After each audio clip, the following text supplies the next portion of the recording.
This is the Red All Over preview show for this weekend's South Yorkshire Derby as we travel to Rotherham United. We're going to preview this weekend's game and we're also going to discuss what can we possibly do to improve, especially after last week's capitulation in the second half against Huddersfield. So let's get stuck into it.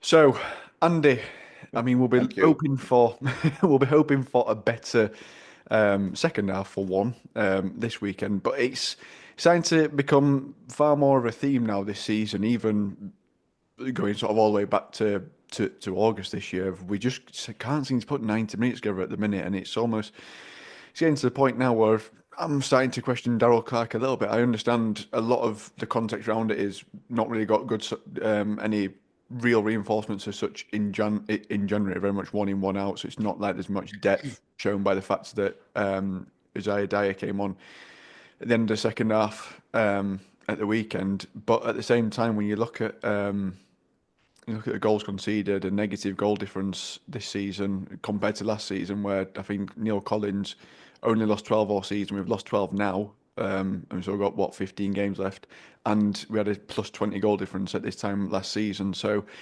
it does feel like a definite step back this season. It certainly does. It's zero at the minute, isn't it? Neither plus nor minus, I think. Oh, is it? It might be minus, but I think I thought it was zero. But I'll stand correct. We're 11th, aren't we? And we deserve to be 11th. I get a bit sick of Smithy because all season Al has been saying we can only play one half. We can play one half, and he's always been right. That's why I get fed up with him because he's been right all the flipping time. It's very, very rare that we put anything like a full game, a full 90 minutes together. And it was there again, the previous match against Stockport, rubbish in the first half, really poor in the first half, and conceded two awful goals, two real mistakes, dreadful mistakes, I thought. And then we reversed it but in the second half, we came out, played a lot better, and scored a late goal to make it 2-1.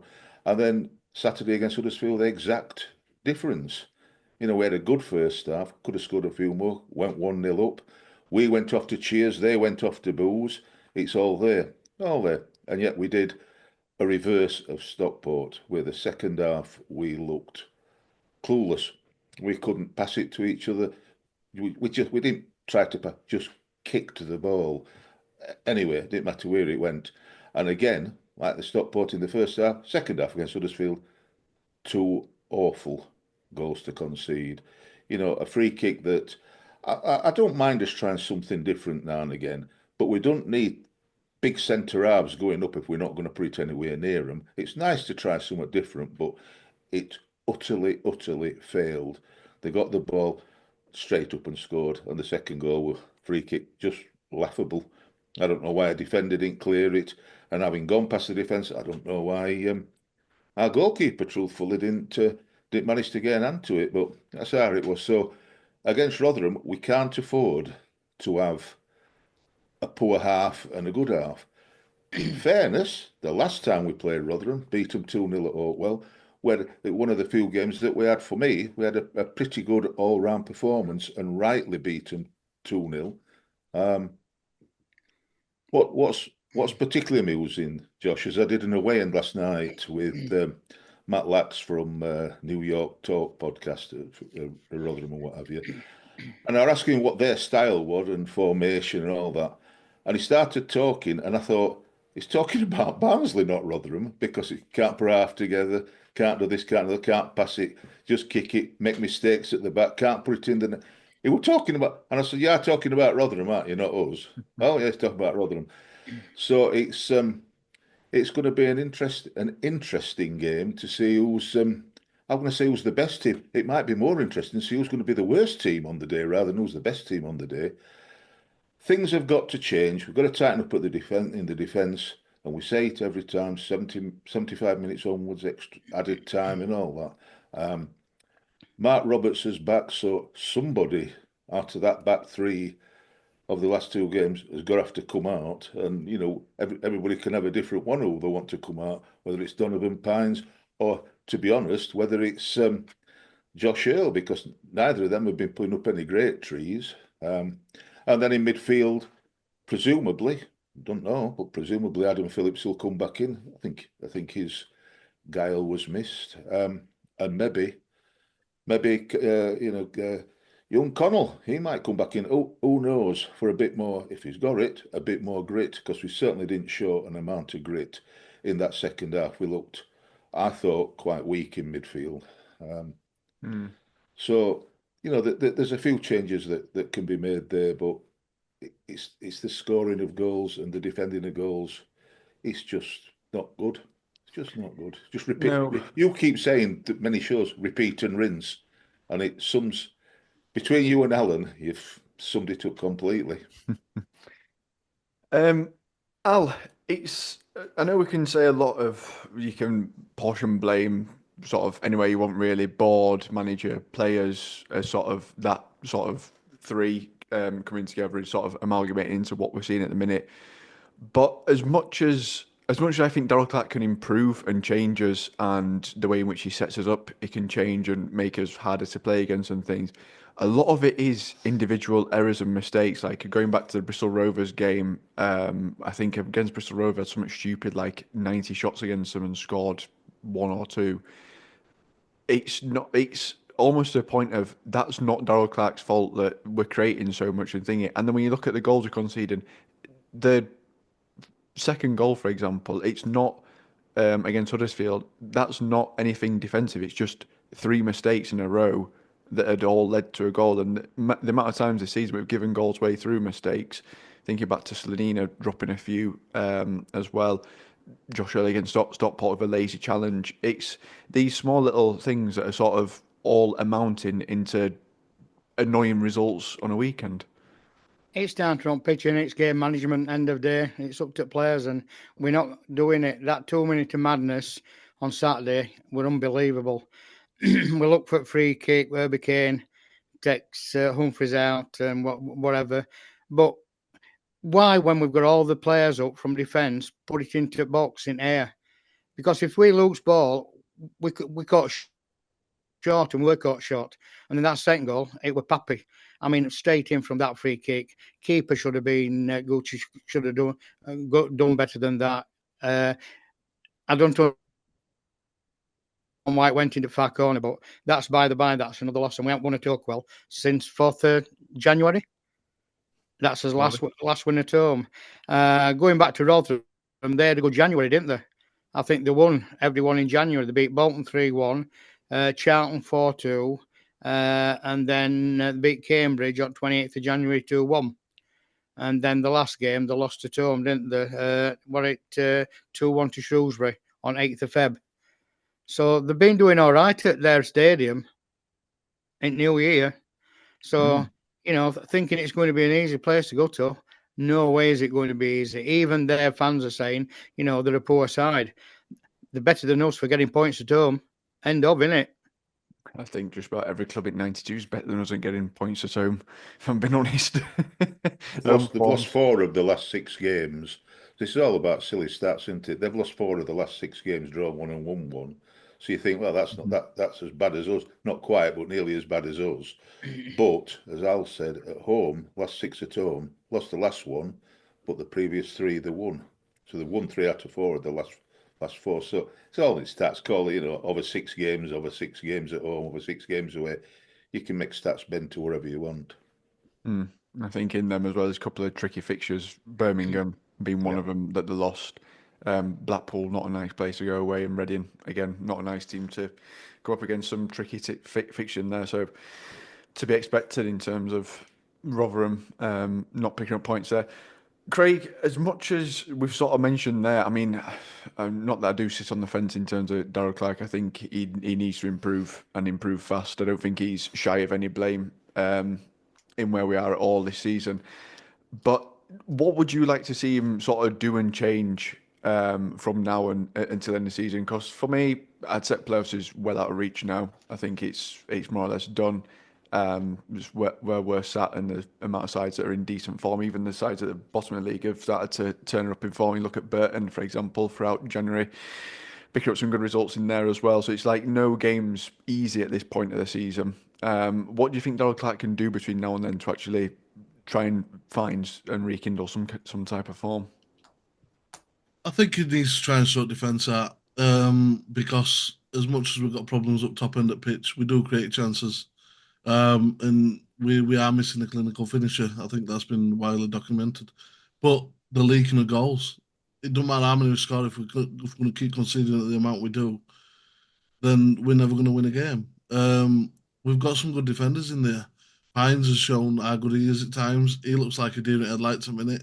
Any time that anybody's one-on-one with him, he looks like he loses all composure. Josh Earl is a shadow of the man he was at the beginning of the season and end of last season. He's been making a lot of mistakes recently. Roberts, same. I mean, that Ash challenge with red card, just not what you expect to see from them three players.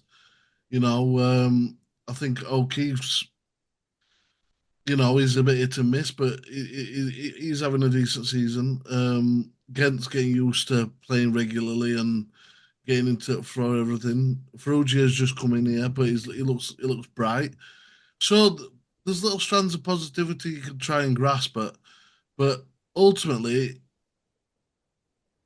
we're done. We're not going to make playoffs. There's nothing. There's nothing.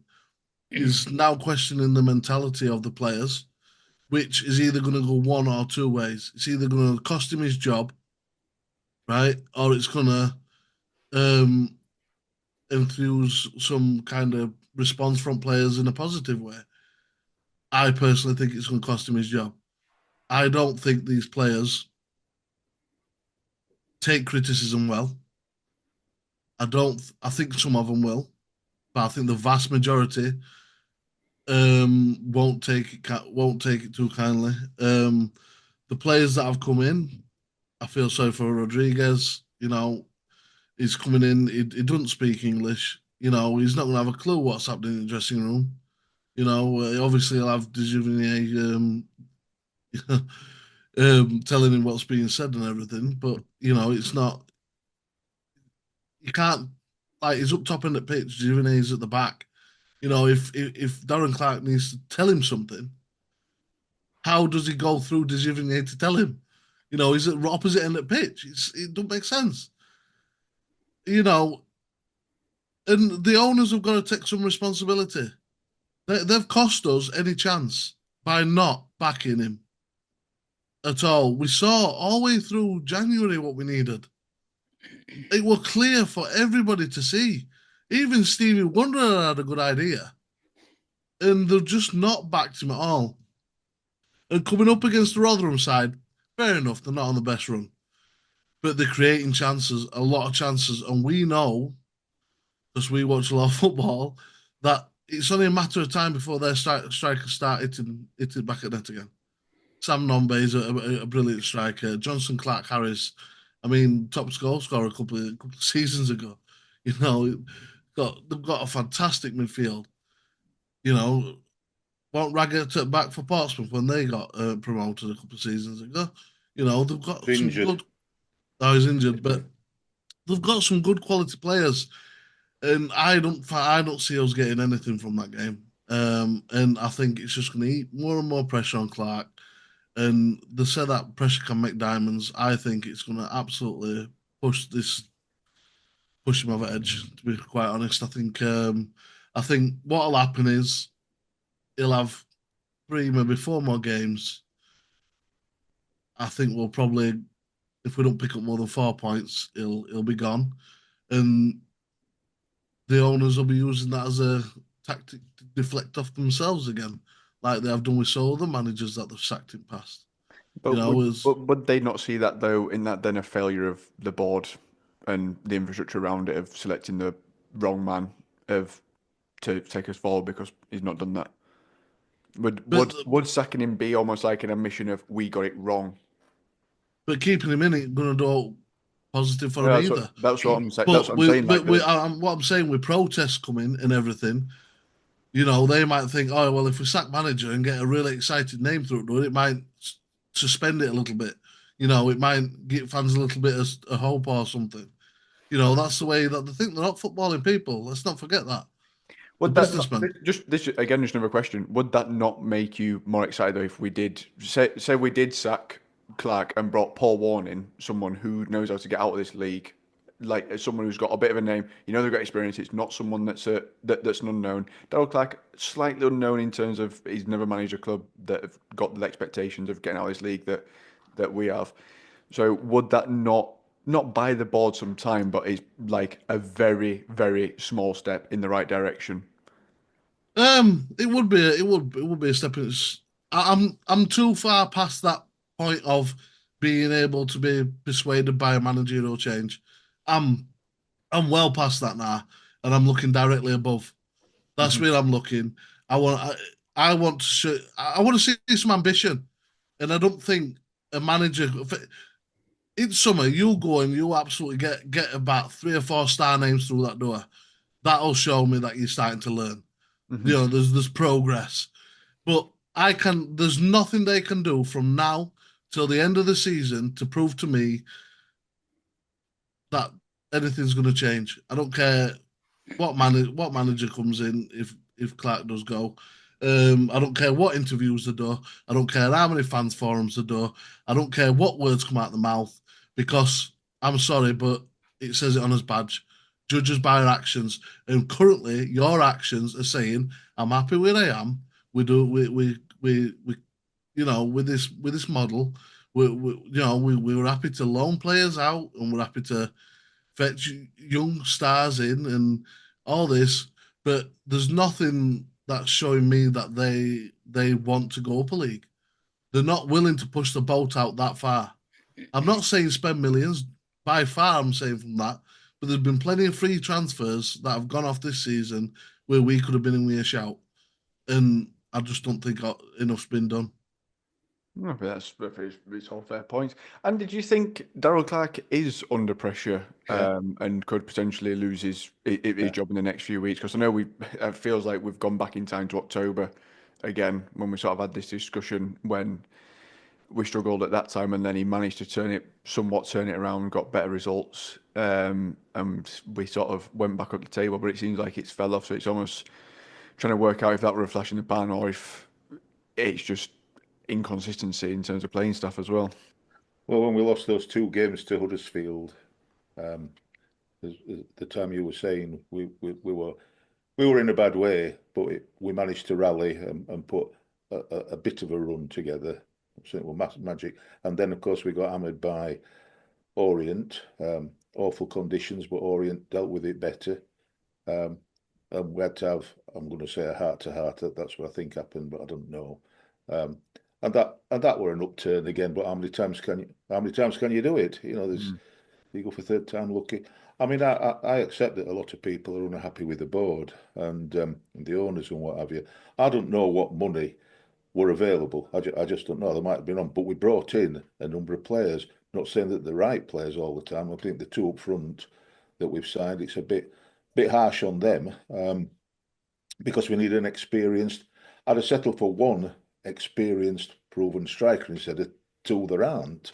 And as whether it's English or American English or French or whatever, for me it don't matter. They had to be ready. It were all there for us in January. 4 games on the trot. We could have built on it, but we didn't. Now I don't know where that blame lies. I think a lot of people are putting it on the owners. They should put their hands in the pockets and all that. And maybe that's the case. I truthfully don't know. But they employ people, Mladen for one, to recruit players. I don't know if he's operating with his hands tied behind his back or not. I just don't know. But as far as strikers is concerned, he's been hardly successful in getting strikers through the door that we needed to kick on and to maintain where we were. So he's got to shoulder some. It's not just above him. He's got to shoulder some of the responsibility for it. And I can only say that after the last 2 games, particularly in the second half against Huddersfield, players and coaches have to take some blame, particularly the head coach, from going from cheering to booing and the other team going from booing to cheering. that's not about owners. We got it in the first half against Huddersfield and we're looking good. And then we just fell apart, absolutely fell apart. Is it players? What else is it? Players, coach, could be all. But I do think, I think we've got 2 away games coming up. We've got Rotherham on Saturday and then on Tuesday we've got Northampton. We've drawn 1 game and lost all the others since Crawley. 2 more defeats, and I think he's under immense pressure. I think he's under pressure now, but lose those 2, and it becomes wherever it'll be. 7 games and a draw. 7 losses and a draw. 8 games. Where do you stop? Where do you stop? You can't just keep going and going. What I don't want to see is somebody getting sacked with 1 game to go. I think that just gets. I think that were a massive mistake last year. I mean, to some fans, they want to get rid of all the board. I don't know why you sack a board because they're owners. Sell it, sell the club. I don't know why they put up with the stuff that they put up with because it's, it gets a bit ripe with some of the things that get said, and I understand the frustration. I understand frustration about Sormas. I understand that completely. I understand about the players. I understand about the coach. Some want to keep the coach. Some say it's not his fault. None of them, not any of them, can absolve themselves of none of them of blame. So my only thing with Mladen is the reason why I'm not particularly saying much about him is he's not the one that sets the parameters. But you don't know what it is, Craig, and I don't know what it is. I would say one thing though. Well, they have come out and said that they've got a certain way that they do things, like this spreadsheet thing and this model and this that's been going by way. James is no longer involved in it. So that the one thing with Mladen though as well is he came out in the summer and said we've got a significantly bigger budget. Yeah, significantly bigger, and we spent no more. We spent 200 grand more this season than last season when you look at transfer market because Josh Earls is undisclosed. DKD was 700 grand. So Josh Earl, MDG, and another signing last season. It cost Waters. What got me with that, lads, and Mladen is Callum Cooper doing interview in house when Radio Sheffield. Nobody's questioned him. The press haven't questioned him. It's all being done in house, which I think the fans think that's pulling wool over eyes. It's not a good look. I don't blame him for that. To be fair, for an interview with Rob Staten. He didn't have to do it. It didn't matter who did it. If he did it with Doug, if he did it with anybody, Leon Bobskull, it didn't matter who he did it with. Just someone impartial. I agree with you there, Olive. It needs to be someone impartial. It doesn't reflect well at all because they're all. I mean, you can't do an in-house thing and be held and expect fans to chew that. It's not. Yeah. It's not. You can't be held accountable by doing it in-house. I mean, Mladen's probably Callum's boss. At the end of the day, they're not going to ask the questions that the fans want answered. So basically, it's just a podcast to hear good things. As Andy said, we've got 2 away games coming up, massive, and then this week is a big week, isn't it? Because Lincoln went above us last night, and we're playing Lincoln on Saturday next week, and I've looked at goals when they've scored. It's all looking good for us, lads. 83 and 89 I'm minutes. not looking at the table, to be honest with you, Al. So they're above us. Lincoln's gone above us. Yeah, I stopped looking a couple of weeks back, though. There's no point. We're not going to make it. So look at 17 to see if Gab's right or not. I've started to look down rather than up. Al, where do you sit on Darrell Clarke? Do you think, would you change him this season or not? Because it is a little bit of a rock and roll place. Because again, we're going to have to pay him off if we had to get rid of him, which would make 2 managers in a row that we've had to pay off to get rid of. All I will say is he's got a big week coming up, hasn't he? He's got 3 games to prove himself. But if we just keep doing this, as well, it's not good for the club. That's season after season after season, regrouping, new gaffer, rebuilding, trying to get players on board. We need some consistency, and any club needs consistency. And I'm not one for kicking him out. I'd like to see what he can do, but only if he's got the backing and a lot of our fans don't think he's the man for the job. And he wasn't the first man for the job, was he? No. Start of season.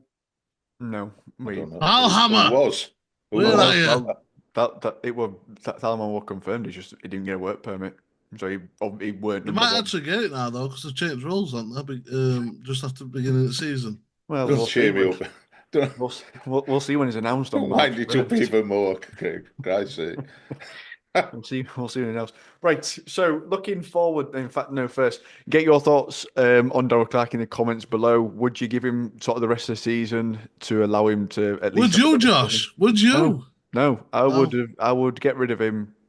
I'd have got rid of him before this game. I'd have got rid of him. I don't. Do you think if they got rid of him after Rotherham and they fetched in Paul Warne, do you think Paul Warne could change his fortunes enough to mount a challenge?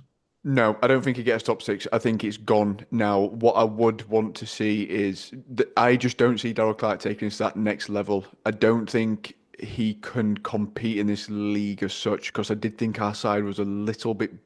He did all right when up until Jan, and then this January just everything fell apart. But this is the second time it's happened this season, and I just don't. I wouldn't want him managers in Championship. I don't think, and I think whilst he's been under pressure of his last few weeks, a lot of his press conference have contradicted each other almost within the same sentence. Yeah, I've noticed that as well. He's done the same. Yeah. He's said the exact opposite a sentence later, and it doesn't strike me as someone. He's not got the David Flitcroft motivation when he somehow dragged us out of relegation zone that season. He weren't a tactician, and he comes in and says he's not a tactician. But I also don't think he's a fantastic man manager, because he keeps saying this about a siege mentality and the mentality plays in right. That's your wheelhouse. You've come out and said that's what you're good at. It's not there. You've not created that atmosphere in the dressing room that is there to thrive, and it is like, right, us against the world, let's go and crack on. He says he comes out and says he's not a great tactician. We saw that on Saturday when Michael Duff changed it in second half and we got battered. So he's not reactive in a game. He has probably lost us more points and gained us from changing mid-game. I agree with that. He just doesn't strike me as someone that's pragmatic enough to take. And we haven't got an identity on that field of play, have we, lads? No, I couldn't tell you what a style is, to be honest, either. And I think that's the one. You sounded like Matt from Rotherham. He said the exact same thing. I said, "What's your style?" I don't know. We ain't got one. Steve Evans. Same thing. That's all you need, Steve Evans. That's exactly the same thing. But that's the one thing for me. If I could see something and sort of have my hat on and been like, right, he's trying to do this, but we've not got the players to execute it, I'd be like, fair enough. Like Ruben Amorim at United, he's got how he wants to play, he's just not got the tools to do it. But I think within that, there's also flexibility you have to show as a manager of, I've not got the tools, I need to do something about it. Like the amount of goals we've conceded, I've been saying it for 2-3 months now. It's annoying, it's embarrassing for like us to potentially have a negative goal difference this season in League One. That's embarrassing for me. Another thing, Josh, is that what we've done is we've not closed games out, have we? When we've been in winning positions. So again, that siege mentality. Sorry, but managers like Paul Warne, they don't stay on market long. So can we afford Paul Warne? Exactly. Can we not? This is what I'm talking about. Ambition. Again, you've got to get a manager that knows what he's doing. And for me, it ticks every box apart from being able to stay up when we get up. But once you get up there, money's there. So I sympathise with Darrell Clarke. I don't think he's in this January window. I thought we did all right in the summer at best. I give it a 5 out of 10 transfer window. It weren't great. It weren't horrible. But this January has killed us off. But between August and Jan, there were a couple of things I was like the goals. I just think he's a better manager when his team's an underdog and not much is expected. That's when I think he shines as a manager, because I think he can deal with that. But when you're a team like us that are looking up at promotion, I don't think he can rally them enough to be able to push. So, yeah, I agree with you, Josh. Get your thoughts down in the comments below on Darryl Clarke. Would you keep him? Would you give him this season, or would you sort of cut your losses with him now and try and get someone in? Like there is Paul Warne available. I'm not saying it has to be Paul Warne. I've not really got any opinion on this. No, he knows how to get out of this league as well. But also, so does Steve Evans, who is Rotherham manager. So looking at the Rotherham stats pack, that's possibly the best segue I've ever done whilst on this show, by the way. Manager Steve Evans, as I've just said there, top scorer Sam Number is 7 this season, sat 14th in the league, which ironically is the same position they were in the reverse fixture. Form, we've already mentioned it, loss, draw, 2 losses and a win in the last 5. Key player Sam Numbe, who's got 4 assists and 7 goals this season. And key stat, we haven't lost to Rotherham since 1982, picking up 9 wins and 3 draws in that time. So that's about to change. Easy then. I'm about to say the same thing, Craig. Just turn up then. Just turn up. Easy as that. That's what we've had to do for the last, 30 odd years? 40 odd years, sorry. So that's all I have to do. Andy, as you mentioned so far, don't give too much away because we have to know away ends and people need to go and watch that. I'll plug it for you anyway myself. How do you feel? He's already plugged it. He's already been in there. Oh yeah, but he's done it before this, so there's another 3 or 4 plugs of it coming at some point. So that's no fun ticked off in it, Craig. I want one filling in for him when he had his hiatus. I mentioned I plugged it plenty of times. Yep, we mentioned it's all time for you. My hero, Craig. My hero. Hey, how do you feel about this one then? Well, there's a few things. I'll not tell you score predictions yet. There's a few things that's good, that maybe good news and maybe not so good news ready for this weekend, according to New York Talk, according to Matt. On the on the good side, we'll start with good and end with good. That'll probably be best. So on the good side, they said Johnson Clarke Harris is just coming back from injury, but he's been rubbish. They're saying he's scored 7 goals, I think, but he's been rubbish. They say his legs have gone. He's not where he should be. If he were in the penalty area or near that, then he'd do all right. I were countering it by saying he all the scores against us, but they said they're saying his legs have gone, so he's not a great threat. They've tended to have, so on the negative side, they've tended to have Sam up front with Malik Wilkes, and the bad news is that they both press very quickly, which amazed me that Malik does, because I didn't particularly see that at all well. But they'll put our defenders under pressure by pressing them, which is bad news for us because we don't seem to deal with that pressure very well. So I asked him, just last bit of thing, I asked him about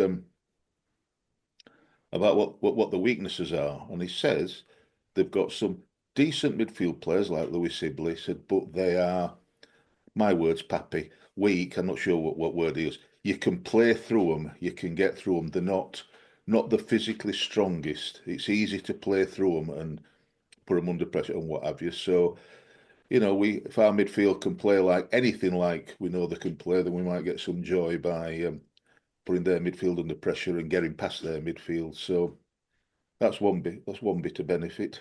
So who knows? Who knows? Good and bad. Good and bad. Good and bad. There we go. And that's our first half and second half. Exactly. Well, they said the same. Good half and bad half. So it's going to be the same, isn't it? I mean, I suppose the discussion is which half are we going to be good at and they're going to be rubbish at, and which half are they going to be good at and we're going to be rubbish at. Could be either. It's a lottery. Oh, it could be a really good first half and a horrible second half for both teams. It could be. Let's throw that into the mix. Matt thinks it's going to be an awful game because we've been rubbish lately, mainly because I told him we have. And they've been rubbish lately, he thinks. So he reckons they're going to win 1-0, but it's going to be a rubbish game. I think it's going to be full. I think it's going to be up and under and getting into the ribs, particularly first half, because if it's not, I'll want to know why against Rotherham, a flipping local derby against Rotherham, we can't go into that all, Pappy. They've got to get under them, surely to goodness. We've just done right good in another Yorkshire derby week before. And did it first half. That's it. Then we let them get at us and couldn't deal with it. Would you a second half then? How do you feel about this one? Because it would be nice to put 90 minutes together, but in the reverse fixture, as we've said already, is probably the best we've played this season. Granted, a little bit of it, Rotherham weren't great anyway, but it was nice to see we took advantage of that and sort of stayed at our level and didn't drop down to sort of the level that they were at that time. I think we're on the only times we've kept on top of the job, haven't we? And managed to get a result in both halves, in a sense. I'll be there anyway, Andy, on Saturday at 12:30. I'll be cheering on for you. I know you didn't get a ticket, but I'll be there, lad. Don't worry. I'll be flying flag for red all over. I couldn't even get a ticket at Rotherham End as well. Well, I thought you'd have done that, you know, your contacts. Well, my mate couldn't get us one. Season ticket holder couldn't get one. It's only a small ground though, remember? Couldn't get us one. It's a sellout because Barnes is in town. At least... Disappointed we're not going. I'd like to, for me, no, we're desperate to go. But, you know, you can't. At least Darryl Clarke's got a full squad to choose from, hasn't he? So that's a plus point for me. That who knows who he's going to start with, who he's going to put in. As I say, we've got Connell to come back, Phillips come back, Robertson. Does he also means there's no excuses though. Yeah. No, but does he start with a back four, a back three? How does he back four? To get a result? And that's down to Gaffer. So who knows? I'm hoping for, put it this way, after Saturday, a response, a big response. Yeah, I think it's something that's certainly needed. Craig, how do you think we'll get that response? Do you think it's because it does feel, as you just mentioned there, it's almost like not a do or die moment for Darryl Clarke, but it is, the pressure's ramping up. Another loss, especially to a local rival, a side that haven't been as good as us for the most part this season. It's almost one of those where he needs to win, really. He's got to win. It's like a Yorkshire derby. We'll accept no less. It's a defining moment in his managerial career with us, because I think it'll either raise the eyebrows or it'll, give him an extra week, I suppose. Like I say, I think his days are numbered anyway. I don't think he's going to be able to do anything enough to keep his job, because Board clearly want to be in top six, and that's not going to happen anyway. And look, they're a good team, Rotherham. They've got a lot of good players, and the matches that they've lost, I don't think they've really been run over. They've created chances in every single game. Most games have created more chances. They just haven't been scoring. That's been the problem. For us, I think it's been papering over cracks, having players out and everything. A lot of times he's had a lot of players to choose from. He's not really had an issue. But I just don't think we'll be able to score more than they will. Ultimately, I think that's what it's going to come down to. I think our defense is a lot weaker than theirs. I think our attack is weaker than theirs. I think we'll create a few chances. I think we'll start well. But I think yet again the old only having one good half, they'll come back into it in the second half. I think they'll come good. So I think it's going to go exactly the same way as it did against Huddersfield. We're going to win first half, they're going to win second. But yeah, I just can't see them not scoring at all. Like, our defense is way too leaky. We're letting teams with lesser pronounced players, and they're scoring 3-4 goals against us.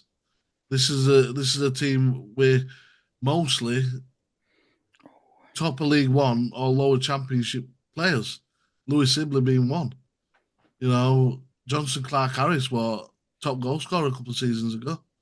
I don't care if his legs have gone, as long as he can still kick a ball. That's all what I'm worried about, and he can head a ball because he's a big lad. So for me, look, I think we'll have the heart and we'll have the desire, and we'll run about and everything, but I just don't think the quality's there. No, it's a shame, isn't it, really? Yes. Predictions, Andy, what are you going for? It all depends if you want me to be truthful or not. On the away end, I don't know if I've mentioned it. On the away end, I said it were going to be 1-1, and obviously, like I always do, I just lied. I told him afterwards that I'd lied. 2-1 to Barnsley. We're going to come good. What you're going to find is both teams are only going to be good in one half and be rubbish in the other half. But they're both going to be good in the first half, but we'll go in ahead. And they'll both of us will have rubbish second halves. It'll not be either or. Both have rubbish second halves, and we'll just manage to get a second goal, and then we'll game one goal back just to make it a bit interesting. For me, they'll do it for me. So 2-1 to Barnsley. 2-1. Al? I'm hoping we can kickstart the season from 12:30 on Saturday. So there you go. I'll go that way. I'll go for a 3-1. I think we'll have a shooting boots on, and we'll be out there to prove a point. And he's told them not to dwell on it, move forward, and let's get the job done. And we need to get the job done on Saturday. Kickstart a season on 19th of February. Again. In the last third of the season. They will kickstart it last third. There we go. We've been in worse position and still finished 6th in this league. Lee Johnson managed that. We've also sacked a manager when we've been 6th in league as well. What an emotional ride it is supporting this club. I might go and support Bristol City because they are just nailed on 11th in Championship every season. You don't have to worry, do you? No, you just know where you're going to. You don't have to start season. You know exactly where you're going to finish. Craig. Right. Well, as last three losses have been 2-1, and they're 2 out of the last 3 of the last 2 losses for them have been 2-1. So I think they're going to win 2-1. Stats don't lie. It's going to be 2-1 either way. Ooh. I'm going to go. I'll go 2 apiece. I'm going for a Desmond. I'll have a Desmond 2-2. I'm shocked you think we're going to score 2. I just think because you've just said they keep shipping 2, only scoring 1. We keep shipping 2, only scoring 1. It's going to even itself out. It's going to go one or two ways. It's been 0-0. I like your thinking. 0-0 or 4-4 this game. We're neither side's going to defend, or they're just going to only defend. Oh yeah, if someone puts 4-4 in, you're going to have a chance, I reckon. I'll have 2-2. Right, we'll be back on Sunday morning with our reaction to the Rotherham game. Hopefully it'll be a positive early morning show, but not hopeful, even now the last few have gone. And then also previewing Northampton now, isn't it? We certainly are out. We'll be previewing Northampton as well in the rearranged fixture, and there might be a little surprise coming out as well for that of Andy's going to re-release the Northampton show. A reissue. Oh dear me! Wow, reissue of it.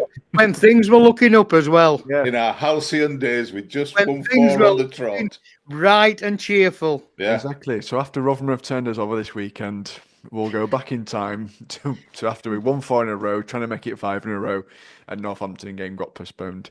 It'll be a time team. Red Hall of a time team. Hopefully that'll bring your spirits up before we play Northampton. We'll be back Sunday morning. We'll see you there, you Reds.